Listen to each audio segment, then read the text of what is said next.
जी। बिस्मिल्लाहिर्रहमानिर्रहीम। अस्सलाम वालेकुम। Welcome back to chapter number 5। Chapter number 5 में हमने क्या पढ़ना है?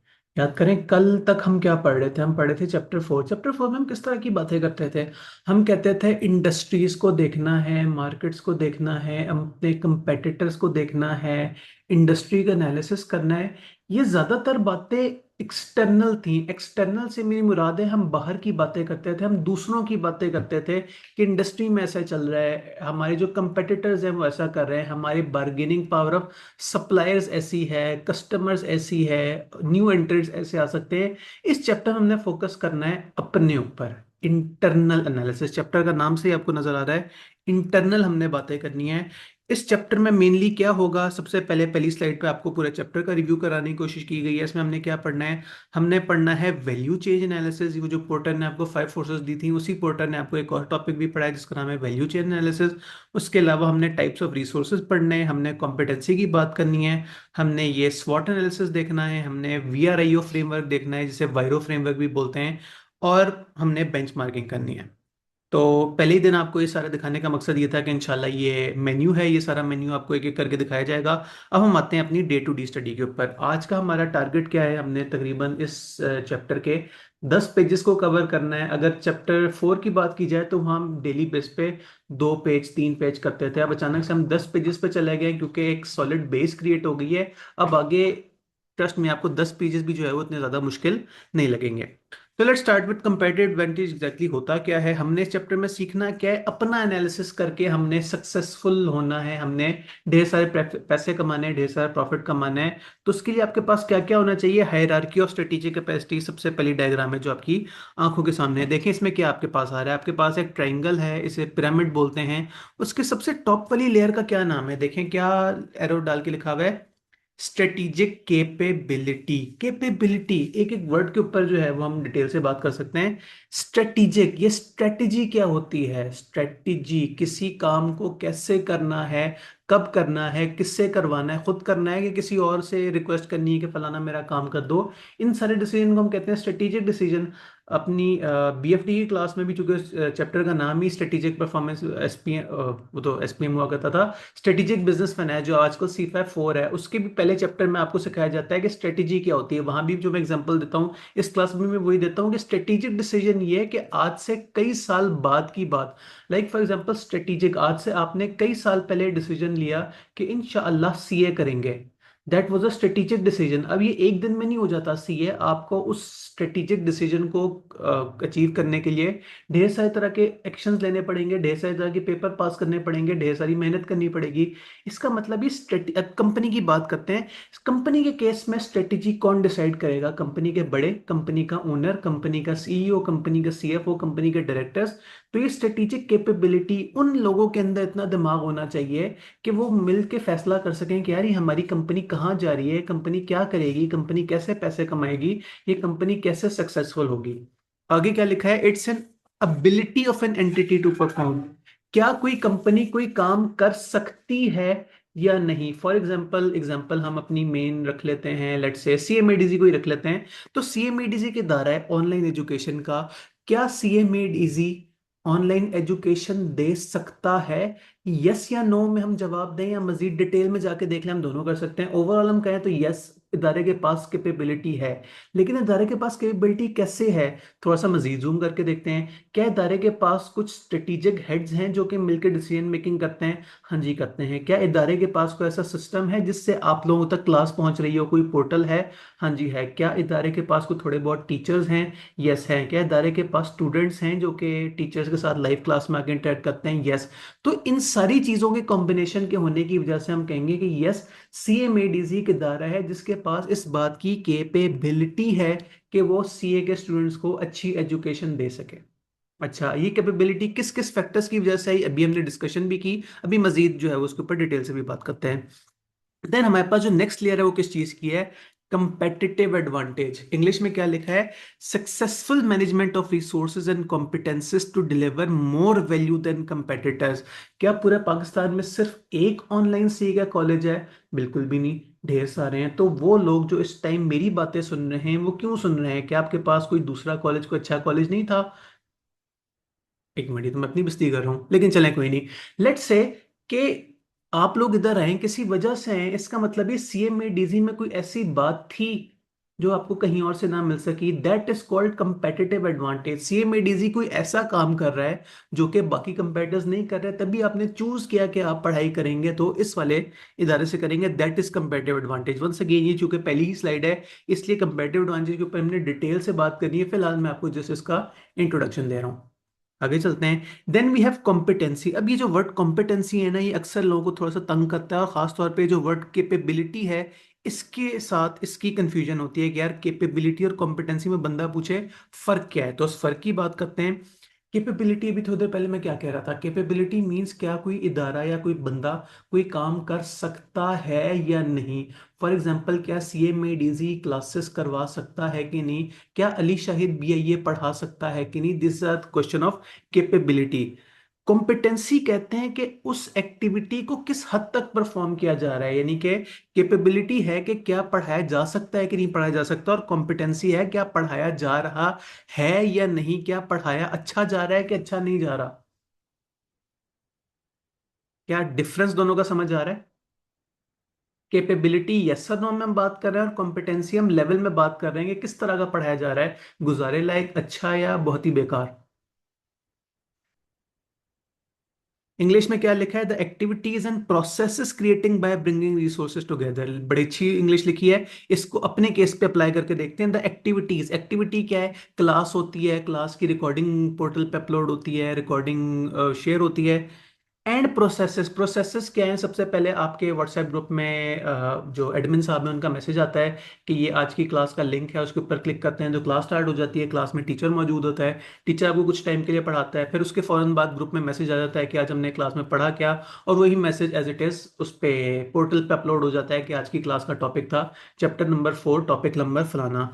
और ब्रिंगिंग रिसोर्सेज टुगेदर, क्या इसमें कोई रिसोर्स तो नहीं इस्तेमाल हो रहा? हाँ जी, रिसोर्स बड़े इस्तेमाल हो रहे हैं। जब आप ये वीडियोस आप मतलब सीएमईडी का स्टाफ जब भी वीडियोस अपलोड करता होगा तो उसमें उनका इंटरनेट लगता होगा, लैपटॉप्स यूज हो रहे हैं। मैं इस टाइम दो लैपटॉप खोल के बैठा हूँ, मेरे सामने कैमरा लगा है, सारे रिसोर्सेज हैं। तो एक बंदे ने कुछ रिसोर्सेज का इस्तेमाल करते हुए इदारे तक क्लासेस पहुंचाई।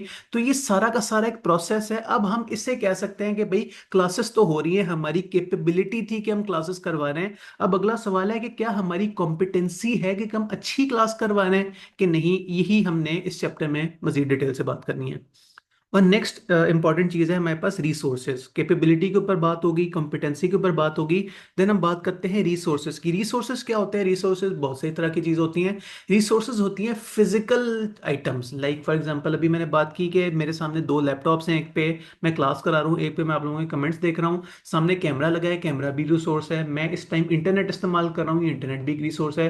काफी एजुकेशन एजुकेशन होगी। थोड़ी सी अपनी जो बड़ी इंडस्ट्री की तरफ जाके देखते हैं। लेट्स से कि किसी कंपनी ने मैन्युफैक्चर करना है, मेरे सामने इस टाइम क्या पड़ा है, हैंड्स फ्री। किसी कंपनी ने हैंड्स फ्री प्रोड्यूस करने हैं, उस कंपनी को क्या क्या रिसोर्सेज चाहिए होंगे? सबसे पहले तो कंपनी को ढेर सारा रॉ मटेरियल चाहिए होगा, बहुत सारी प्लास्टिक चाहिए होगी, बहुत सारा कॉपर वायर चाहिए होगा, शायद थोड़े बहुत कोई माइक्रो प्रोसेसर वगैरह भी चाहिए हो, थोड़ा बहुत स्पीकर के कंपोनेंट्स चाहिए होंगे। ये सारा रॉ मटेरियल तक एक्सेस, अच्छा क्या आपको रॉ मटेरियल ये प्लास्टिक वगैरह एवं गली मोहल्ले से मिल जाता है, आपको हफीज सेंटर से जाके मिल जाएगा? नहीं, उसके लिए आपको मजीद फैक्ट्री से बात करनी पड़ेगी। ये सारा कुछ सप्लायर्स एक्वायर करने पड़ेंगे, सप्लायर से सलाम दुआ करनी पड़ेगी कि हमने 1 लाख हैंड सीज बना के बेचनी है, तो ऐसा करें, हमें पता नहीं इतने हजार या इतने किलो रबर, इतने किलो प्लास्टिक वगैरह प्रोवाइड करें तो हम हैंड सीज प्रोवाइड करेंगे। इसका मतलब ये कि आपको रिसोर्सेज भी चाहिए, आपकी कैपेबिलिटी भी होनी चाहिए, और आपने उस कैपेबिलिटी का इस्तेमाल करते हुए अच्छी कॉम्पिटेंस भी दिखानी है। कॉम्पिटेंस उस केस में क्या होगी कि लोग कहेंगे यार फलानी कंपनी के जो हैंड्स फ्री होते हैं बड़े आउट क्लास होते हैं, जल्दी खराब नहीं होते, जल्दी टूट नहीं जाते। इंग्लिश में क्या लिखा है रिसोर्सेज के नीचे, the raw materials assets and skills control by the entity. हमने एक इंडस्ट्री एग्जांपल की भी बात कर ली और सीएमएडीजी की भी एग्जांपल की बात कर ली। सीएमएडीजी का जाहिर सी बात है, रॉ मटेरियल तो कोई नहीं है, ऐसा तो नहीं है कि सीएमएडीजी के अंदर पेट्रोल डालते हैं तो आगे से क्लास निकलती है। तो इस केस में हमारे एसेट्स के ऊपर फोकस ज्यादा है, लैपटॉप्स के ऊपर, इंटरनेट के ऊपर। जो वेबसाइट है वो भी आपको पता है कंपनी का एक एसेट होता है। तो ये हमने बात की रिसोर्सेज की। ये चारों चीजें जब किसी कंपनी में अच्छी होंगी तो वो कंपनी बहुत अच्छा परफॉर्म करेगी। जी। एनी क्वेश्चन सो फार इन 4 हेडिंग्स में? आगे चलते हैं फिर।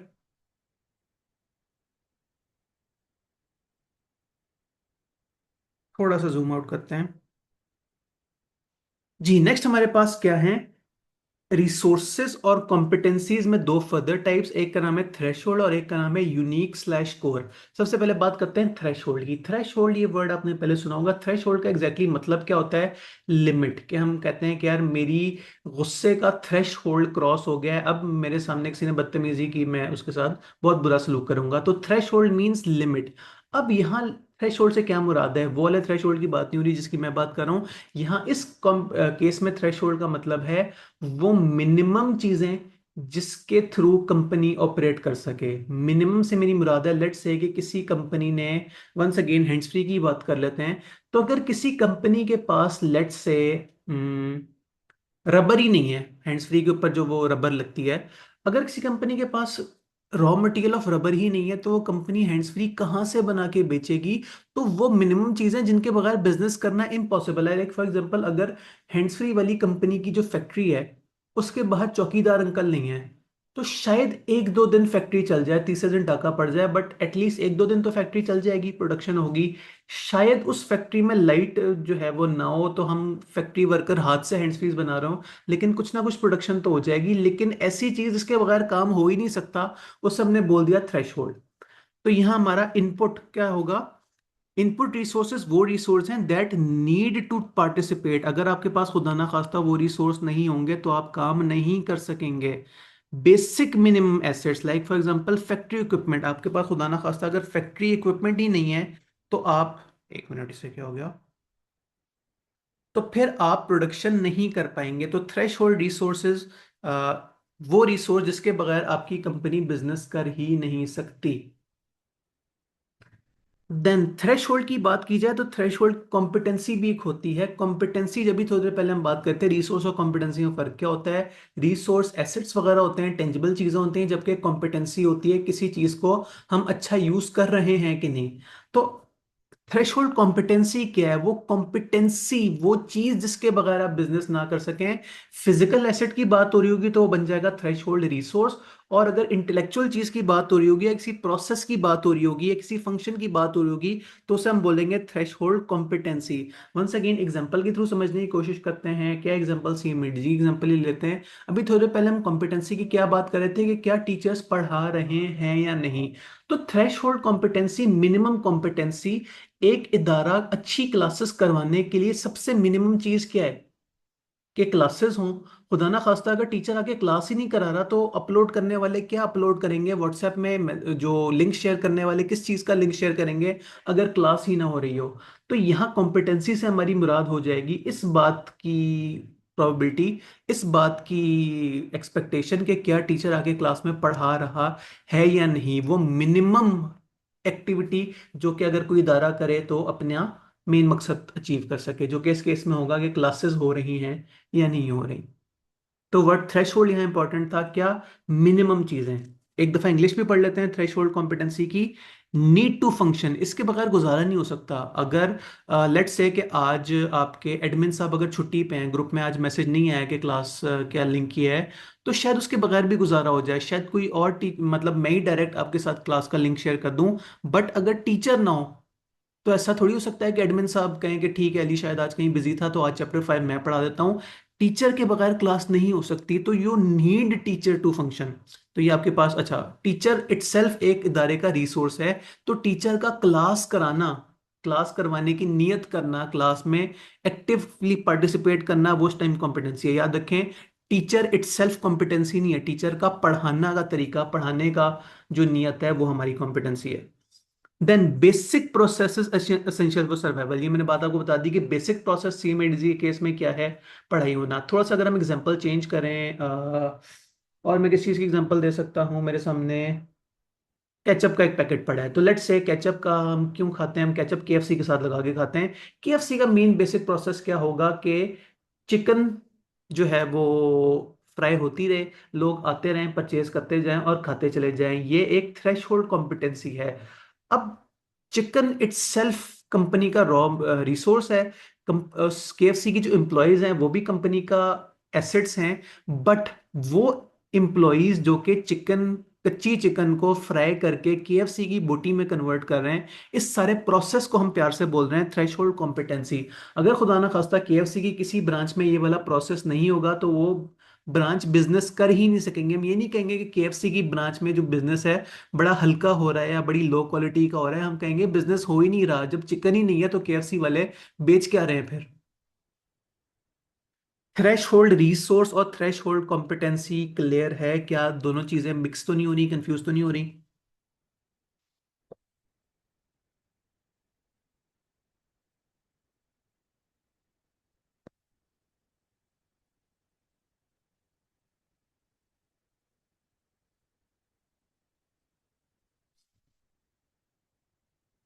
चलें ऑल ओके, तो फिर मैं राइट साइड पे चलता हूँ। देखें पर्पल कलर से क्या लिखा है, यूनिक स्लैश कोर। अब यूनिक रिसोर्सेज कुछ होती हैं, कुछ कोर रिसोर्सेज होती हैं। यूनिक रिसोर्सेज नाम से ही पता लग रहा होगा। यूनिक, यूनिक किसे बोलते हैं? वो चीज़ जो कि यूनिक का उर्दू तर्जुमा अगर हम बात करें तो यूनिक बोलते हैं नायाब को, वो चीज़ जो स्पेशल है, वन ऑफ अ काइंड है। लाइक फॉर एग्जांपल अगर मैं कहूँ कि मेरे पास सैमसंग का फलाना मोबाइल है, तो वो कोई यूनिक रिसोर्स नहीं है। वो सैमसंग का फलाना मोबाइल मार्केट में अवेलेबल है, कोई भी जाके परचेज कर सकता है। लेकिन अगर मैं कहूँ कि मेरे पास सैमसंग का वो वाला मोबाइल है जिसके ऊपर सैमसंग के ओनर ने अपने हाथ से खुद जो है वो ऑटोग्राफ दिया था, तो शायद वो एक यूनिक रिसोर्स हो जो कि मेरे अलावा मार्केट में किसी के पास ना हो। इसी तरह वो रिसोर्सेज जो कि किसी एक फील्ड में, किसी एक ही बिजनेस के पास हो, बहुत सारे लोगों के पास ना हो, उसे हम बोलते हैं यूनिक रिसोर्स। अब वंस अगेन, रिसोर्स और कॉम्पिटेंसी के दरमियान आपने गैप रखना है, डिस्टिंग्विश करना है। रिसोर्स बेजान चीज, आपकी फिजिकल एसेट, आपका कोई पर्सन, या खैर बेजान मुझे नहीं कहना चाहिए था, इंसान भी रिसोर्सेज में ही आते होते हैं। आपका कोई फिजिकल एसेट, आपका कोई इंटेलेक्चुअल एसेट, आपका कोई ह्यूमन एसेट, इस तरह की कोई चीज़ है तो वो आपका हो गया resource. Like for example colleges के केस में हम कहेंगे कि हमारे पास कौन से सब्जेक्ट की बात करूं, BIAA में, CIA के, CMA DZ के पास अली शाहिद है, तो क्या किसी और इदारे के पास फिलहाल BIA पढ़ाने के लिए अली शाहिद है? नहीं। तो हम वंस अगेन, ये अच्छी बात है बुरी बात है, इसके ऊपर हम जो है वो डिस्कशन कर सकते हैं, बट टेक्निकली स्पीकिंग हम कहेंगे कि ये एक यूनिक रिसोर्स है। CMADC के पास एक ऐसी एसेट है जो कि मार्केट में किसी और के पास फिलहाल नहीं है। क्या पता अगली दफा मैं कहीं और हूँ। तो यूनिक रिसोर्स, अच्छा इंग्लिश भी एक दफा साथ ही पढ़ लें। नीड टू विन, ये होना चाहिए अगर आपने इदारे से आगे निकलना है। अच्छा, अब वर्ड नीड के साथ देखें क्या क्या वर्ड यूज हुए हैं। पहले थ्रेश होल्ड रिसोर्स, अगर हम, आज पता नहीं क्यों पेन स्क्रीन पे नहीं चल रहा, एक दफा मैं फिर ट्राई करके देख लेता हूँ।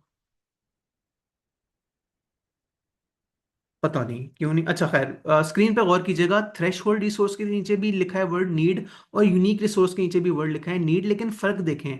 थ्रेश होल्ड रिसोर्स में लिखा है need to participate. Need to participate का मतलब ये कि अगर आपने मार्केट में सरवाइव करना है तो आपको ये वाला रिसोर्स चाहिए। भी थोड़ी देर पहले हम क्या बात कर रहे थे थ्रेश होल्ड रिसोर्सेज की, कि किसी इदारे के पास ऑनलाइन सॉफ्टवेयर होने चाहिए, कोई थोड़े बहुत टीचर होने चाहिए। जबकि यूनिक रिसोर्स के साथ लिखा है नीड टू विन, आपने आगे अगर बढ़ना है। थ्रेशोल्ड रिसोर्सेज से तो 10-12 तरह के कॉलेजेस गुजारा कर लेंगे, लेकिन वो कॉलेज जिसके पास यूनिक रिसोर्सेज होंगे वो सबसे आगे पहुंचा हुआ होगा। आगे क्या लिखा है, asset competitors do not have and can not easily acquired. ऐसी चीजें तो या तो दुश्मनों के पास नहीं है, या तो उनके लिए एक्वायर करना बड़ा मुश्किल काम है। फॉर एग्जाम्पल क्या लिखा हुआ है, स्कार्स मटेरियल, ऐसा रॉ मटेरियल जो कि सिर्फ आपके पास है बाकियों के पास नहीं है। या ऐसे पेटेंट्स, या ऐसी लोकेशन, लोकेशन के केस में लेट्स से कि 4-5 तरह के बिजनेसेस हैं जो कि प्रोसेस करते हैं कोयला, कोल। अब 5 बिजनेस में से 4 जो बिजनेसेस हैं वो लाहौर शहर के अंदर हैं, और एक बिजनेस ऐसा है जो कि खेवड़ा के अंदर है। इसका मतलब ये खेवड़ा से कोयला नहीं, नहीं सॉरी, खेवड़ा से तो नमक निकलता था। कोयला किधर से निकलता है? कोयला सिंध से निकलता है। लेट्स से कि 4 फैक्ट्रीज कराची के करीब है और एक फैक्ट्री सिंध में, वो एरिया जहां से कोयला निकलता है वहां है। इसका मतलब ये वो फैक्ट्री जो कोयले की माइन के साथ है, इसका मतलब ये उनके पास एक ऐसा यूनिक रिसोर्स है जो कि और किसी के पास नहीं है। वो साथ कोयला निकलता है, वो साथ ही कहते हैं यार ऐसा करो, ये सारा हमें दे दो, हमारे कंपेटिटर को ना देना।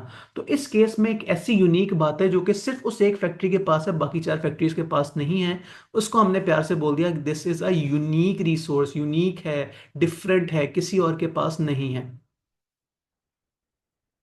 स्कार्स मटेरियल, स्कार्स से हमारी मुराद है शॉर्टेज वाला मटेरियल जो कि रेडिली अवेलेबल ना हो।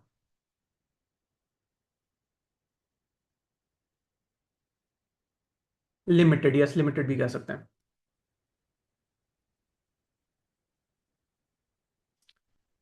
जी।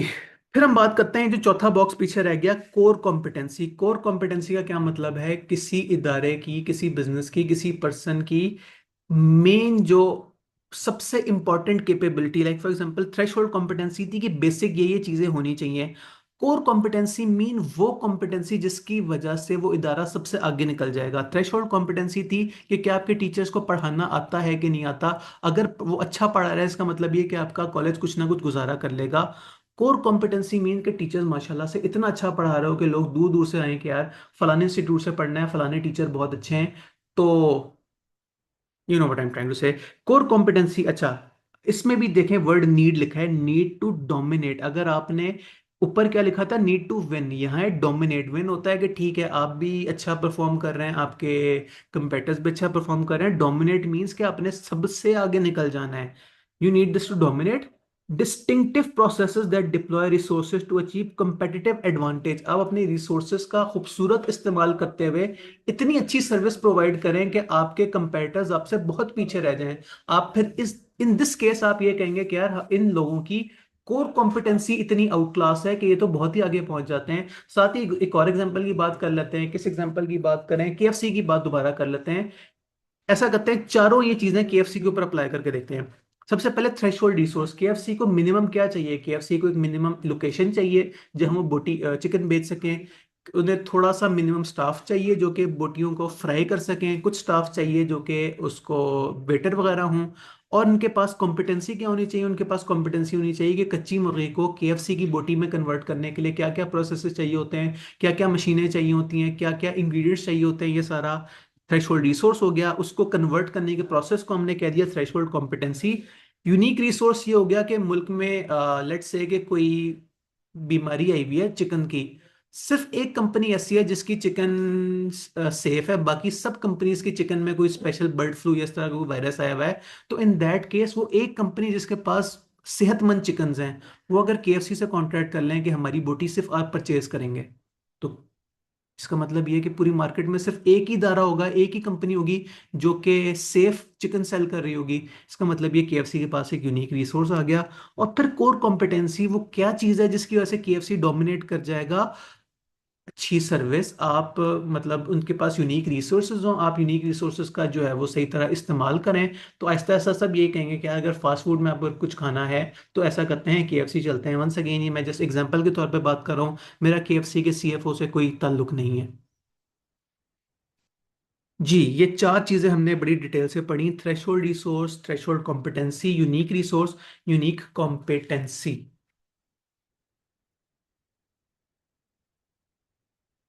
किसी एरिया में कोई परेशानी? लोगों ने कहा क्लियर है, फिर हम आगे चलते हैं। देन हमारे पास अगली स्लाइड पे एक नया वर्ड आया जिसका नाम है डायनेमिक कैपेबिलिटीज। बंदा पूछे ये डायनेमिक क्या होता है? तो डायनेमिक मींस वो चीज जो टाइम के साथ चेंज होती रहे। इंग्लिश में क्या लिखा है? The continuous ability to renew the resource base. इसका मतलब ये है कि आपको अपनी कॉम्पिटेंसी को रिन्यू भी करना है। लाइक फॉर एग्जांपल सीएमएडीजी की एग्जांपल की बात करते हैं। हमने क्या डिसाइड किया था कि क्या कैपेबिलिटी होगी सीएमएडीसी की, क्या टीचर्स पढ़ाते हैं, क्या टीचर्स हैं भी कि वो पढ़ा रहे हैं या नहीं। अब लेट्स से कि कोई टीचर है, वंस अगेन मैं किसी रियल एग्जांपल की बात नहीं कर रहा, कोई बंदा दिल पे ना ले। लेट्स से कोई एक फिक्शनल टीचर है, मैं किसी की स्पेसिफिक बात नहीं कर रहा, वो किसी फील्ड का चैंपियन है। अचानक से आईकैप ने उस फील्ड में वो वाला सब्जेक्ट खत्म कर दिया और उसकी जगह एक नया सब्जेक्ट ऐड कर दिया। लेट्स से कोई एक सब्जेक्ट हुआ करता था कैफ 10। जान के एक्स एग्जांपल दे रहा हूं ताकि आप लोग किसी को कंपेयर ना कर सकें। क्योंकि कैफ 10 नामी सब्जेक्ट हुआ करता था। वो टीचर कैफ 10 का चैंपियन था। अचानक से आईकैप ने कहा कि कैफ 10 कैंसिल करके हम एक नया सब्जेक्ट इंट्रोड्यूस करा रहे हैं जिसका नाम है कैफ 11। अब बेशक आपके पास बहुत आउट क्लास किस्म के टीचर्स हैं, कैफ 10 के चैंपियंस हैं, लेकिन कैफ 11 कौन पढ़ाएगा? वो वाले टीचर जो कैफ 10 पढ़ाते हैं, क्या उन्हें कैफ 11 वाले सब्जेक्ट की इंफॉर्मेशन भी है कि नहीं? तो आपको टाइम के साथ साथ अपडेट करना पड़ता है। लेट्स से गवर्नमेंट कहती है कि क्या आजकल महीना है, आजकल अप्रैल है, गवर्नमेंट ने कह दिया कि अप्रैल के महीने में, बल्कि उससे कहीं ज्यादा अच्छी मेरे पास एग्जांपल मौजूद है। अभी रिसेंटली गवर्नमेंट ने ऐसा किया कि फिजिकल क्लास पे पाबंदी लगा दी। तो डायनेमिक कैपेबिलिटी, एक टीचर फिजिकल क्लासेस में बहुत आउट क्लास पढ़ाता है, साथ ही गवर्नमेंट ने कह दिया फिजिकल क्लासेस होंगी नहीं, ऑनलाइन क्लासेस होंगी, तो वो टीचर जिसकी बहुत आउट क्लास कैपेबिलिटी थी कि वो फिजिकल क्लास में पढ़ा सके, लेकिन उसे ऑनलाइन लैपटॉप्स वगैरह यूज करने नहीं आते, वो क्या बनेगा उस बेचारे का? मतलब वंस अगेन एग्जाम्पल है, जस्ट किसी की बात नहीं मैं कर रहा। तो वो टीचर डिस्टर्ब होगा, उसकी टीचर पढ़ाने का स्टाइल थोड़ा सा चेंज हो जाएगा, बच्चे कहेंगे अगर फिजिकल पढ़ाते थे सर अच्छा पढ़ाते थे, ऑनलाइन इतना मजा नहीं आ रहा। इसका मतलब ये कि टाइम के साथ साथ अगर आपको अपने आप को अपडेट रखें, जैसे फॉर एग्जांपल सिचुएशन चेंज हो गया, आपको ऑनलाइन पढ़ाना पड़ रहा है, तो क्या आपके पास ऑनलाइन पढ़ाने की कैपेबिलिटी भी है कि नहीं? अगर गवर्नमेंट कहे कि आपने अप्रैल के महीने में चिकन नहीं खाना, तो क्या केएफसी चिकन के बजाय कोई और चीज बेचने की केएफसी के पास कैपेबिलिटी होगी? जिस तरह कोविड किसी जमाने में आया था और फिजिकल क्लासेस बिल्कुल ही बंद हो गई थी, वो वाले कॉलेजेस जहां ऑनलाइन का सिस्टम था ही नहीं, वो बहुत पीछे रह गए थे। बल्कि वो, जबकि वो कॉलेजेस जिनके जिन्होंने फॉरेन से कहा ठीक है अच्छा फिजिकल क्लासेस नहीं हो रही, कोई मसला नहीं, ऑनलाइन क्लासेस कर लेते हैं, वो इदारे थोड़े से आगे चले गए। तो डायनेमिक कैपेबिलिटी मींस कि आपने अपने आप को साथ साथ अपडेट करते रहना है। देखिए आपको डायग्राम क्या बताना चाह रही है। सस्टेनेबल कोर कॉम्पिटेंसी के लिए आपका स्टेप वन ये होना चाहिए कि आपने अपने एनवायरनमेंट के साथ अडेप्ट करना चाहिए। ये डायग्राम आपको ये बताना चाह रही है कि सर्कल निकलता है सस्टेनेबिलिटी के उससे, और वापस जाके इसमें दोबारा ऐड हो जाता है, आपने घूम फिर के दोबारा सस्टेनेबल कॉम्पिटेंसी की तरफ वापस आना है। दूसरा लूप क्या है, कॉस्ट एफिशिएंसी पे आपने काम करना है। आपने कोशिश करनी है कि आपकी कॉस्ट टाइम के साथ साथ या तो मेंटेन रहे, या अगर हो सके तो डिक्रीज हो सके। आपने नए तरीके कार निकालने हैं, लाइक फॉर एग्जांपल फिलहाल आपकी अगर वेबसाइट पर यूजर एक महीने का $10 ले रही है या $100 ले रही है, तो आप टाइम के साथ साथ किसी ऐसी सर्विस तरफ शिफ्ट होना शुरू करें जो कि 10 के बजाय या 100 के बजाय 90 या $9 की तरफ आ जाए। आप आहिस्ता आहिस्ता लीडरशिप की तरफ, कॉस्ट लीडरशिप की तरफ आए, आप इतने बल्क में चीजें परचेज करना स्टार्ट कर दें कि आपकी प्रोडक्शन कॉस्ट कम हो जाए। आपकी प्रोडक्शन कॉस्ट कम होगी, डबल फायदा है, या तो आपके प्रॉफिट इंक्रीज हो जाएंगे, आपके प्रॉफिट इंक्रीज नहीं होंगे तो आप ऐसा करेंगे अपनी सेल प्राइस कम कर देंगे, तो आपके कस्टमर्स बढ़ जाएंगे, आपका रेवेन्यू इंक्रीज हो जाएगा। दोनों तरीकों से आपका फायदा है। अच्छा, ये जो बीच में बॉक्स है, ये जो सर्कल है, आपको क्या बताना चाह रहा है? Sustainable core competency. Core competency क्या था? अभी पिछली स्लाइड पे हमने पढ़ा था कि कोर कॉम्पिटेंसी मींस कि क्या आप सबसे अपने कंपेटिटर से अच्छा परफॉर्म कर रहे हैं कि नहीं। कोर कॉम्पिटेंसी वो कॉम्पिटेंसी थी जो कि आपकी मार्केट में सबसे आउट क्लास थी, जो कि आपकी स्पेशलिटी थी, जिसकी वजह से आप सबसे आगे थे। तो कोर कॉम्पिटेंसी को अगर आपने मेंटेन करना है, सस्टेन करना है, तो दो तरीके हैं। क्या? पहले तो ये कि डायनेमिकली अपने आप को अपडेट करते रहें, मार्केट में जो नई अपडेट आएगी उसके साथ अपने आप को आप अपग्रेड करते रहें। और नंबर टू, ये कोशिश करें कॉस्ट एफिशिएंसी आ सके, इंस्टेड ऑफ कि आप हर साल अपनी प्राइस बढ़ा दें, अपनी प्राइस को मेंटेन रखें, और अगर हो सके तो उसे कम करने की तरफ भी आ सके। अच्छा, कोर कॉम्पिटेंसी की आपके पास मजीद एक डेफिनेशन भी गिवन है, जस्ट स्क्रीन के टॉप पे देखिएगा। Core competencies only provide advantage if they are durable and difficult to imitate। अगर आपने 6 महीने बहुत अच्छा परफॉर्म कर लिया, लेकिन उसके बाद अगर आप फेल हो गए, तो आप ये नहीं कह सकेंगे कि भाई कोर कॉम्पिटेंसी हमारी बड़ी स्ट्रॉन्ग किस्म की है। आपने साथ उसे मेंटेन भी करना, और मेंटेन कैसे करेंगे? They should be durable and difficult to imitate. ऐसा ना हो कि आप कोई अपनी किसी चीज को अपनी कोर कॉम्पिटेंसी बनाएं, आप कहें कि मेरे पास एक ऐसा जादू है जिसमें मैं लाइव क्लास करता हूँ, साथ ही वो पोर्टल पे अपलोड हो जाती है, तो साथ ही कोई और कॉलेज ये टेक्नोलॉजी लेके आ जाए, तो फिर आपकी कोर कॉम्पिटेंसी तो ना हुई। इसका मतलब ये कॉम्पिटेंसी तो हर किसी के पास है। जी, ये स्लाइड भी क्लियर है, आगे चलते हैं।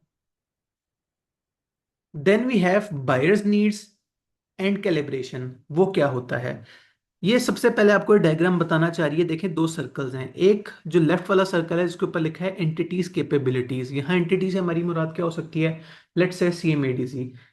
सीएमएडीसी की कैपेबिलिटी लेट्स से क्या है, कैफ की क्लासेस भी ये ऑफर करते हैं और पीआरसी क्लासेस भी ऑफर करते हैं।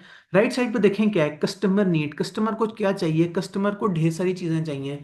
कस्टमर को ये भी चाहिए कि उसे क्लासेस, कैफ की क्लासेस अच्छी मिले। कस्टमर को ये भी चाहिए कि वो, मतलब देखिए कस्टमर्स को अच्छी खासी नीड्स हैं, तो एक जगह जाके ओवरलैप हो रहा है बीच में। अगर हम एग्जांपल की बात करें तो ओवरलैप किधर होगा? इदारे की कैपेबिलिटी है कि वो कैफ और पीआरसी दोनों पढ़ा सकता है, तो क्या कस्टमर को पीआरसी और कैफ दोनों चीजें चाहिए? कॉमन सेंस कहती है नहीं। वो बंदा जो उस टाइम बीए पढ़ रहा है वो साथ पीआरसी का कोई सब्जेक्ट तो नहीं पढ़ेगा। इसका मतलब ये जो ओवरलैप है इसके ऊपर आपने मार्केटिंग करनी है। सेम एडीज ये कहेगा कि डियर कैफ के बच्चों, डियर वो स्टूडेंट जिन्होंने कैफ पढ़ना है, आप हमारे पास आए। हमारे पास वैसे तो बड़ी तरह की कैपेबिलिटी है, हम पीआरसी भी पढ़ा सकते हैं, कैफ भी पढ़ा सकते हैं, इंशाल्लाह एक दिन सीफैप भी पढ़ाएंगे। बट फिलहाल हमारे कैफ का सेशन स्टार्ट होने वाला है, हमारे पास फलाना टीचर्स अवेलेबल हैं, आए एडमिशन कराएं, इंजॉय करें। तो ये जो बीच का ओवरलैप है, यहां हम कह रहे हैं कि हमने कस्टमर की नीड्स को फुलफिल कर दिया। अच्छा, इंग्लिश भी साथ पढ़ लेते हैं। Strategic success is achieved by delivering products in a way that meets customer need better than competitors. CMADC ये ना कहे कि अच्छा डियर क्या स्टूडेंट्स, हम आपको पीआरसी की अच्छी क्लासेस प्रोवाइड करते हैं। यस, डेफिनेटली आपके पास बात की कैपेबिलिटी है कि आप पीआरसी क्लासेस प्रोवाइड कर सकते हैं। एक मिनट, कमेंट्स में क्या चल रहा है? एंटिटी कैपेबिलिटी, एंटिटी से हमारी मुराद है इदारा, इदारे की कैपेबिलिटी। जैसे मैं सीएमएडीजी की बात कर रहा हूँ, सीएमएडीजी की कैपेबिलिटी ये है कि पीआरसी और कैफ की क्लासेस करवा सकते हैं। तो राइट साइड पे कस्टमर नीड के आपको सीएमएडीजी से क्या चाहिए। हम क्या पढ़ रहे थे? हम इंग्लिश पढ़ रहे थे। In a way that meets customer need better than competitors. तो स्ट्रेटेजिक सक्सेस, अगर आप कस्टमर को उसकी नीड फुलफिल करके दे रहे हैं तो आप, अच्छा, सिर्फ ये बात नहीं, सिर्फ नीड पूरा करना जरूरी नहीं है, कस्टमर से बेहतर नीड प्रोवाइड करना, इसी से आप अपने जो है वो कंपेटिटर से आगे निकलेंगे। मजीद इंग्लिश लिखी है, वो भी एक दफा पढ़ लेते हैं। The buyers filter, the decisions art based purely on price, customers seek, customers price. वैसे तो हर बंदे की एक बड़ी लॉजिकल से बात होती है कि बंदा कहता है कि किसी तरह कम से कम प्राइस में अच्छी चीज मिल जाए, लेकिन सिर्फ प्राइस सब कुछ नहीं होता, कस्टमर और भी बहुत कुछ देख रहा होता है। For example, better product quality और डिजाइन फीचर्स। क्वालिटी भी अच्छी होनी चाहिए, डिजाइन फीचर्स भी अच्छे होने चाहिए। अवेलेबिलिटी, ये ना हो कि आप कोई चीज परचेज करने के लिए कहें और आगे से इंतजामिया आपसे कहे कि अच्छा आपको बीएई का पोर्टल चाहिए, सितंबर में मिलेगा जाके। तो आपको चीज फौरन से अवेलेबल होनी चाहिए। कन्वीनियंस ऑफ परचेज, ये ना हो कि आप कहें कि अच्छा मैंने फीस जमा करानी है बीएई क्लासेस लेने के लिए, और आगे से एडमिन साहब आपसे कहें कि अच्छा फीस ऑनलाइन ट्रांसफर करनी है। नहीं सॉरी, ऑनलाइन ट्रांसफर तो नहीं होता, ऐसा करो लाहौर ट्रैवल करो और हमारे हेड ऑफिस आके हमें पैसे फिजिकली कैश में दो। तो कस्टमर ये भी चाहता है कि वो जब चीज़ उसे पसंद आ गई और वो उसे परचेज करना चाह रहे हैं तो परचेज करने का तरीका भी सिंपल हो। और साथ ब्रांड इन्फ्लुएंस, कभी कभार कस्टमर को पता नहीं होता चीज़ अच्छी है कि नहीं, वो दूसरों की बातों में आ जाता है। तो फेसबुक पे ऐड देखी कि भाई फलानी जगह के डोनट्स बहुत मशहूर हैं, नीचे कमेंट्स पढ़े, सब कह रहे थे बहुत आउट क्लास डोनट्स हैं, खा के देखा बेकार थे।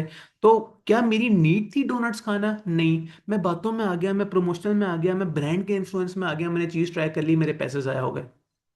देखें, जहां नुकसान हुआ है वहां मैंने एग्जांपल अपनी दी है, और जहां फायदा होता है मैं एग्जांपल आप लोगों की देता हूं। तो बायर्स को एक दफा फिर जो है वो समराइज करते हैं। बायर्स को अच्छी क्वालिटी में अच्छी प्रोडक्ट, अच्छे डिजाइन फीचर्स के साथ, अच्छी अवेलेबिलिटी के साथ, कन्वीनियंट ऑफ परचेज के साथ और विद ब्रांड इन्फ्लुएंस चाहिए होगी, तभी वो खुश होगा। इसीलिए एक एंटिटी को अपनी कैपेबिलिटीज को मार्केट भी साथ साथ करना होता है। और यही चीज अगली स्लाइड के साथ लिंक होगी। एक और पैराग्राफ पढ़ लेते हैं, फिर आज की फाइनल स्लाइड की तरफ जाते हैं। यहाँ आपने ऑडियंस सेगमेंटेशन भी करनी है। Needs very strictly bye type, अभी थोड़ी देर पहले मैं बात कर रहा था पीआरसी कैफ, तो आप लोगों की इस टाइम क्या सेगमेंटेशन की होगी इदारे ने, कि पीआरसी के स्टूडेंट्स अलग, कैफ के स्टूडेंट्स अलग। पीआरसी के ग्रुपों में अलग एडवर्टीजमेंट होती है, कैफ के ग्रुपों में अलग एडवर्टीजमेंट्स होती हैं। Consumers, industrial slash commercial and government. किसी और एग्जांपल की अगर हम बात करें, तो लेट्स से कि अगर कोई इदारा पेट्रोल प्रोवाइड करता है, तो उसकी भी तीन तरह की सेगमेंटेशन हो सकती है। उसने कंज्यूमर्स को पेट्रोल 450 रुपए का देना है, और गवर्नमेंट जो एम्प्लॉयज हैं उन्हें फ्री देना है। तो इस तरह से आप सेगमेंटेशन भी कर सकते हैं। और फाइनली इसी एक डायरेक्ट इसी स्लाइड से अगली बात लिंक हो रही है। 4 P's ऑफ मार्केटिंग इसे बोलते हैं, इसे मार्केटिंग मिक्स भी बोलते हैं, लेकिन इसका कॉमन नेम होता है 4P। अच्छा, 4P क्या है? आपके सामने स्क्रीन पे चार तरह के पी के नाम आ रहे होंगे। P for product, P for price, P for place, P for promotion. अच्छा, स्लाइड्स पे बड़ा डिटेल करके आपको इंट्रोडक्शन, ग्रोथ, मैच्योरिटी, डिक्लाइन चारों के अलग अलग बताए हुए, लेकिन हम पहले ओवरऑल जनरल बात कर लेते हैं, फिर स्टेज वाइज देखेंगे। अच्छा जी, ये चार चीजें क्या है? प्रोडक्ट सब, और ये किस चीज की बात हो रही है? मार्केटिंग। आपने मार्केटिंग करते हुए चार मेन चीजें क्या बतानी है? Number one, product. आप बताएं कि आप बेच क्या रहे हैं। किस चीज की एग्जांपल लें? लेट्स से हम एग्जांपल ले लेते हैं, केएफसी की ले लेते हैं, या सीएमएडीजी की ले, केएफसी। क्या है केएफसी के प्रोडक्ट? केएफसी चिकन बेचता है, केएफसी बर्गर्स बेचता है। तो केएफसी की अगर इफेक्टिव मार्केटिंग हो तो वो बताएंगे ये हमारी प्रोडक्ट है, ये जिंगर है, इसके अंदर सिंगल पैटी है, इसके अंदर थोड़ी सी सॉस है, और अगर आप साथ परचेज करेंगे तो साथ आपको एक विंग और एक अदद बोतल भी मिलेगी, एक अदद रेगुलर ड्रिंक भी मिलेगी। This is a product. आपने बच्चों को कह रहा हूं, आपने अपने कस्टमर्स को बताया कि ये चीज है, आओ हमें पैसे दो और हमसे खरीद लो। अब अगली चीज क्या है? प्राइस। इफेक्टिव मार्केटिंग में, अच्छी मार्केटिंग में आपको साथ प्राइस भी बताई जाती है। अक्सर जगह पे आपने देखा होगा कि कोई मार्केटिंग है किसी चीज की और नीचे कमेंट्स आप खोल के देखें तो हर कोई एक ही चीज लगा होता है, price question mark, price question mark. तो आपको साथ प्राइस भी उसूलन बतानी चाहिए। Number three, place. वो चीज आपको कहाँ से मिलेगी? अगर आपने केएफसी से जिंगर खाना है, वो आपको एडवर्टीजमेंट को, मार्केटिंग में आपको ये भी बताना चाहिए कि आप ब्रांच पे हैं, तब भी आपको ये वाली डील मिल जाएगी। और अगर आप ब्रांच पे नहीं आ सकते तो आप फूड पैंडा पे देख सकते हैं, फूड पैंडा नहीं तो केएफसी की अपनी ऐप है। और अगर ऐप भी नहीं यूज करनी तो केएफसी का इवन अपना नंबर भी है कि उसके ऊपर कॉल करके आप कहेंगे भाई फलाने एड्रेस पे इतने जिंगर और इतने ब्रोस्ट भिजवा दो। तो नंबर थ्री होगी प्राइस। और नंबर फोर, प्रमोशन का तरीका। यहाँ वर्ड से प्रमोशन लिखा है, यहाँ प्रमोशन से मुराद है कि प्रमोशन कैसे हो रही है। ये वाला जो एड है जिसके अंदर लिखा हुआ है कि केएफसी की फलानी बोटी 1100 रुपए में अवेलेबल है, इतने बर्गर होंगे, इतने पीस होंगे, इतने फ्राइज होंगे, इतनी जो है वो साथ ड्रिंक्स होंगी, और साथ इतनी प्राइस होगी, और ये हमारी फलानी ब्रांच पे अवेलेबल है। मुझे कैसे पता लगा ये? अगर रियल लाइफ की बात करूं तो वापसी पे जब मैं घर जा रहा होता हूं तो रास्ते में एक बहुत बड़ा बिल बोर्ड है जिसपे अक्सर केएफसी के ऐड चल रहे होते हैं। तो बिल बोर्ड वो एक प्रोमोशनल तरीका था। शायद मैं फेसबुक पे केएफसी का पेज फॉलो नहीं करता, इंस्टाग्राम पे तो मैं वैसे हूं नहीं, अखबार में पढ़ता कोई नहीं, तो मुझे ऊपर केएफसी की मार्केटिंग कैसे अप्लाई हो रही है? मैं घर जा रहा हूं, मेरी नजर ऊपर पड़ी, वो सामने बिल्डिंग के ऊपर केएफसी का एड लगा हुआ है। तो वो लोग जो कि ट्रेवल नहीं करते उस रास्ते से, उन्हें केएफसी का एड किसी और तरीके से मिल जाता होगा। वो कोई वेबसाइट खोलते होंगे, साइट पे केएफसी का लोगो आ रहा होता होगा। वो लोग जो क्रिकेट मैच देखते हैं केएफसी के, उसके दरमियान ऐड आ सकते हैं। तो प्रमोशन ये भी बड़ी चीज होती है कि आपने लोगों को बताना किस तरह से है। मेरे जैसे लोगों को बिलबोर्ड से पता लग गया, जो न्यू जनरेशन है उन्हें फेसबुक पे, इंस्टाग्राम वगैरह के ऐड से पता लग गया, वो लोग जो टीवी देखते हैं उन्हें पीएसएल के मैचेस के दरमियान से पता लग गया। बल्कि आई एम नॉट श्योर कि अभी ऐसा है कि नहीं, लेकिन लास्ट टाइम जब मैं जिंदगी में पहली और आखिरी दफा पीएसएल का मैच देखा था, तो इवन स्टेडियम के अंदर भी इतनी बड़ी बाल्टी पड़ी हुई थी जिसके ऊपर केएफसी का लोगो बना होता, कि मतलब लोग आते जाते उसे देखेंगे यार केएफसी की मार्केटिंग हो रही है। तो ये होगी प्रमोशन, कि आपने अपने आप को किस तरीके से प्रमोट किया। नहीं जी, कमेंट्स में क्या चल रहा है? सर ये फोर पीस चैप्टर फोर के लाइफ साइकिल से लिंक्ड है, बिल्कुल ऐसे ही है।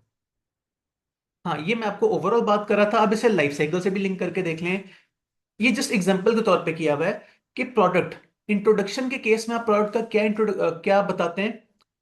इंट्रोडक्शन, जब बिल्कुल नई नई प्रोडक्ट आई है, आपने कह दिया कि एक प्रोडक्ट है, आप उसकी बेसिक्स बताते हैं कि ये प्रोडक्ट है, आप जब परचेज करेंगे तो आपको फलाना फलाना फायदा मिलेगा। फिर जब आप ग्रोथ की तरफ जा रहे होते हैं तो आप ये बताते हैं कि भाई हमारी प्रोडक्ट जो है वो बड़ी सक्सेसफुल है, उसमें फलाना फलाना फीचर्स हैं जो कि किसी और प्रोडक्ट में नहीं है। लाइक फॉर एग्जांपल एक्सटेंशन हो गए, वारंटीज हो गए। उसके बाद जब आप मेच्योरिटी फेज पे जाते हैं तो आप प्रोडक्ट के बारे में क्या एडवर्टाइज करते हैं? आप ये डाइवर्सिफिकेशन का बताते हैं। हम उनसे कहते हैं कि भाई हमारे प्रोडक्ट में वो अभी भी वही वाला फीचर है जो कि पहले किसी और के पास नहीं था, अभी भी किसी और के पास नहीं है। और डिक्लाइन के केस में आप क्या करते हैं? फेज आउट कर देते हैं वीक प्रोडक्ट्स को, आप वो प्रोडक्ट्स जो कम बिक रही हैं उनकी एडवर्टाइजमेंट थोड़ी कर देते हैं। देन प्राइस के केस में क्या होगा? इंट्रोडक्शन के केस में कॉस्ट प्लस प्राइसिंग। आप जस्ट जितनी उसे वेरिएबल कॉस्ट होती है किसी चीज को बनाने में, उसके अंदर बस थोड़ा सा ही एक मार्जिन ऐड करते हैं और उसे बेच देते हैं। आपको पता है हमने चैप्टर फोर में ही पढ़ा था कि अक्सर इंट्रोडक्शन फेज में कंपनीज को लॉस हो रहे होते हैं, उसी वजह से हो रहे होते हैं क्योंकि कंपनी की फिक्स कॉस्ट बहुत हाई होती है और मार्जिन मार्कअप से उनका प्रॉफिट कवर नहीं होता। ग्रोथ के केस में आपका प्राइस क्या है? Penetration pricing. आप देखें कि आपके कस्टमर्स क्या, आपके कस्टमर्स कह रहा हूं सॉरी, आपके कंपेटिटर्स क्या प्राइस ऑफर कर रहे हैं और आप उनसे कम प्राइस ऑफर करने की कोशिश करते हैं। देन मेच्योरिटी केस में क्या होगा? Comparative prices. फिर वही बात कि आपने अपने दुश्मनों के बराबर बराबर प्राइस करनी है, तभी आप सर्वाइव करेंगे। अगर आपने प्राइस बहुत ज्यादा कर दी तो आपको तरफ नहीं आएंगे, लोग आपके कंपेटिटर्स की तरफ जाएंगे। और डिक्लाइन के केस में आप कहते हैं यार पहले ही लॉस में जा रहे हैं, मजीद लॉस हो जाएगा तो क्या हो जाएगा? आप रिड्यूस प्राइस कर देते हैं। और साथ एक और वर्ड उसने यूज किया, क्लियरेंस प्राइसिंग। ये वर्ड आपने पहले भी सुना होगा, क्लियरेंस सेल नामी। कोई अगर खुदा ना खास्ता दुकान बंद हो रही हो तो फिर उसके बाहर लिख के लगाया जाता है क्लियरेंस सेल, के भाई हम छोड़ छाड़ के जा रहे हैं, ये हमारा आखिरी स्टॉक पड़ा है, सस्ते में आके हमसे ले जाओ, उसके बाद हम कोई ढंग का काम करेंगे। देन प्लेस, इंट्रोडक्शन के केस में सिलेक्टेड डिस्ट्रीब्यूशन होती है। कोई चीज हम इंट्रोडक्शन फेज पे होती है तो उसके पूरे मुल्क में जो है वो 2000 शोरूम या शॉप्स नहीं होती, बहुत थोड़ी सी जगह से आपको चीज मिल रही होती है। और फिर जैसी ग्रोथ होती है तो डिस्ट्रीब्यूशन इंटेंसिव हो जाती है, आप 10 12 15 ब्रांचेस खोल लेते हैं। फिर उसके बाद जब मेच्योरिटी होती है फिर तो आप पता नहीं कहाँ पहुंचे होते हैं, आप 10 12 15 भी थोड़ा कम है, आपकी 50 ब्रांचेस होती हैं एक शहर में। और फिर डिक्लाइन में क्या होता है, आप अपनी प्लेसेस को रिड्यूस कर देते हैं, बिल्कुल ही एलिमिनेट कर देते हैं। खासतौर पे वो जो अनप्रॉफिटेबल आउटलेट्स होते हैं उन्हें तो आप बिल्कुल ही कम कर देते हैं। फिर प्रमोशन स्ट्रेटेजी में क्या आ गया, इंट्रोडक्शन के केस में आप हैवी जो है वो अपने आप को मार्केट करते हैं, ग्रोथ के केस में थोड़ा सा कम करते हैं, मेच्योरिटी के केस में आप खत्म नहीं करते लेकिन ब्रांड फोकस ज्यादा कर देते हैं। आप ये कहते हैं कि देखो ये हमारी प्रोडक्ट जो है वो 20 साल से परफॉर्म कर रही है, 10 साल से परफॉर्म कर रही है, हमारे इतने कस्टमर्स थे, सारे खुश हैं। और एट द एंड डिक्लाइन के ऊपर जाके आप एडवर्टीजमेंट के ऊपर बहुत ज्यादा खर्चा एक्सक्यूज मी नहीं करते। इसके साथ ही हमारी आज की स्लाइड्स पूरी हुई, लेकिन मेरा दिल अभी नहीं भरा। मैंने एक चीज ये भी ऐड की है कि साथ ही साथ मैंने हर जो हम दिन पढ़ेंगे उसके तमाम टॉपिक्स की 2 to 3 लाइंस डेफिनेशंस वगैरह भी, या थोड़ी बहुत एक्सप्लेनेशन भी ऐड कर दी है, ताकि at the end of the lectures मैं आपको जल्दी से इंग्लिश समेत गो थ्रू करा सकूं। आई एम श्योर आपने जो है वो डायग्राम्स को एंजॉय किया होगा, लेकिन अगर तो इसी अंग्रेजी भी अगर क्लास में पढ़ लें, ढेर सारी रीडिंग मैंने आपको नहीं करानी, लेकिन स्टिल जल्दी से हम इसका ओवरव्यू कर लेते हैं। आज हमने क्या क्या पढ़ा। हमने बात की स्ट्रेटेजिक कैपेबिलिटी की। स्ट्रेटेजिक कैपेबिलिटी क्या होता है, उर्दू मैंने बहुत बोल लिया, अब इंग्लिश में देखें। Strategic capabilities entities ability to perform and prosper. Prosper मतलब कोई भी वर्ड मुश्किल लगे आप साथ ही मुझसे पूछ सकते हैं। प्रॉस्पर मतलब आपने तरक्की करना bye achieving strategic objective. Just resources की बात नहीं है, अपने रिसोर्सेज का अच्छा इस्तेमाल भी करना है, तभी आप कहेंगे कि आपकी कैपेबिलिटी अच्छी है। फिर अचीविंग स्ट्रेटेजिक कैपेबिलिटी कैसे होगी, रिसोर्सेज व्यू ये कहता है कि फर्म्स अगर अच्छा इंटरनली परफॉर्म करेंगी तभी वो अच्छा परफॉर्म करेंगी। उन्होंने अपने रिसोर्सेज, एक मिनट मैंने क्या सेंटेंस बोला है, अगर इंटरनली अच्छा परफॉर्म करेंगी तभी वो मार्केट में सक्सेसफुल होंगी। मार्केट मैनेजमेंट को रिसोर्सेज, कॉम्पिटेंसी और अपॉर्चुनिटीज सबको मिला के अच्छा परफॉर्म करना है। फिर हमने बात की रिसोर्सेज की। रिसोर्सेज क्या होते हैं, इंग्लिश डेफिनेशन उर्दू में मैंने बताया था, इंग्लिश डेफिनेशन भी देख लें। एसेट्स, नॉलेज, पीपल, ये बड़ी जरूरी बात है। आपने ये नहीं कहना कि इंसान कॉम्पिटेंसी है, इंसान भी रिसोर्स में आती है। मैं भी अगर अपनी बात करूं तो मैं सीएमएडीजी की कॉम्पिटेंसी नहीं, मैं सीएमएडीजी का रिसोर्स हूं। मेरी क्लासेस अच्छी हैं या नहीं है, इससे हम कहेंगे कि कॉम्पिटेंसी अच्छी है कि नहीं। फाइनेंस, अच्छा ही फाइनेंस भी बहुत बड़ा रिसोर्स होता है। क्या आप जो है वो, खैर हमने आगे फाइनेंशियल पोर्शन में जाके इसके ऊपर डिटेल से बात करनी है, लेकिन आपको बैंक अच्छे पैसों पे लोन दे रहा है, ये भी बहुत बड़ी नेमत होती है। एंड रिलेशनशिप, रिलेशनशिप मीन्स के मतलब आपके सप्लायर से, गवर्नमेंट से, ये अच्छा रिलेशन होना भी एक एसेट होता है, कंपनी का रिसोर्स होता है। कॉम्पिटेंसी क्या होती है, इंग्लिश में देख लें। Competency are the activities and processes through which resources are deploys. Resources का इस्तेमाल हम कह रहे हैं कॉम्पिटेंसी होती है। फिर सस्टेनेबल कोड कॉम्पिटेंसी क्या होती है, हमने कहा सस्टेनेबल वो जो कि कई अरसे तक जो है वो सरवाइव कर सके, सस्टेन कर सके। देन हमने कहा core competency of selection of market से क्या ताल्लुक होता है, फर्म को उन्हीं मार्केट में रहना चाहिए जहां उनकी स्ट्रॉन्गेस्ट कॉम्पिटेंसी हो। लाइक फॉर एग्जांपल कोई कॉलेज अगर पीआरसी में बहुत आउट क्लास है तो फिर उसे ज्यादा अपना फोकस पीआरसी पे करना चाहिए। देन समरी, खैर ये तो हमने बात करी ली। Capabilities and competitive advantages. Capability पे आप कैसे कॉम्पिटिटिव एडवांटेज, कंपैरेटिव एडवांटेज हासिल करते हैं। कंपैरेटिव एडवांटेज तब आता है जब फर्म अच्छी वैल्यू प्रोवाइड करती है एट अ लोअर कॉस्ट, या आपके पास ऐसे फीचर्स होते हैं जो कि आपके राइवल्स के पास नहीं होते। देन क्या है, कैपेबिलिटीज। कैपेबिलिटीज क्या होता है, ability of the firm to combine resource and competency, ये हमने पहले पढ़ लिया था। डायनेमिक कैपेबिलिटी क्या हो सकती होती है कि टाइम के साथ साथ अपने कैपेबिलिटीज को अपडेट करते रहें, ये ना हो कि एक ही जगह फिक्स होकर रह जाएं और दुनिया आपसे आगे निकल जाए। देन कॉस्ट एफिशिएंसी और स्ट्रेटेजिक एबिलिटी का क्या लिंक है, आप टाइम के साथ साथ कोशिश करें कि अपनी कॉस्ट को मेंटेन रखें या टाइम के साथ साथ उन्हें लो कर सकें, तभी आप अच्छा परफॉर्म कर सकेंगे। देन कस्टमर नीड्स का मार्केटिंग अप्रोच के साथ क्या लिंक है, हमने कहा था कस्टमर को जिस चीज की नीड है उसी के ऊपर excuse me,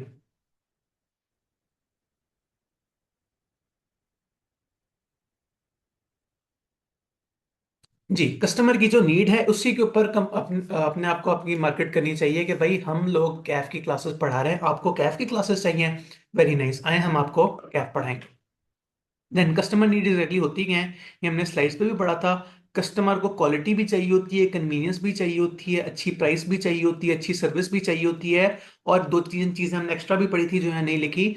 पेमेंट की इजीनेस भी होनी चाहिए, आपको ये ना हो कि सिर्फ कैश ही हो सकता है, ऑनलाइन पेमेंट नहीं हो सकती। इस तरह की कस्टमर की भी नीड होती है।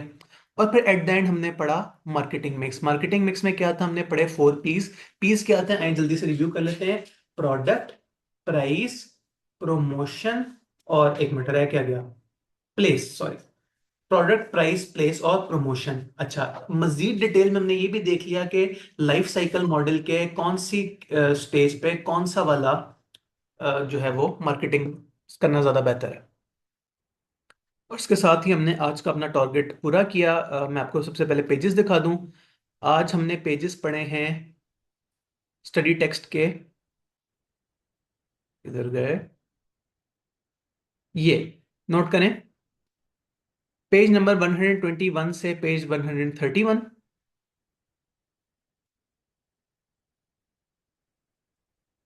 और होमवर्क आज का होगा question number 1 and question number 3।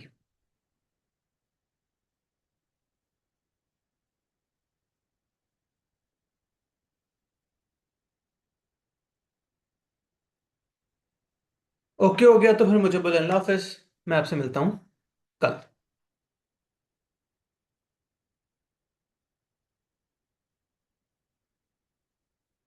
Thank you for coming, Allah Hafiz.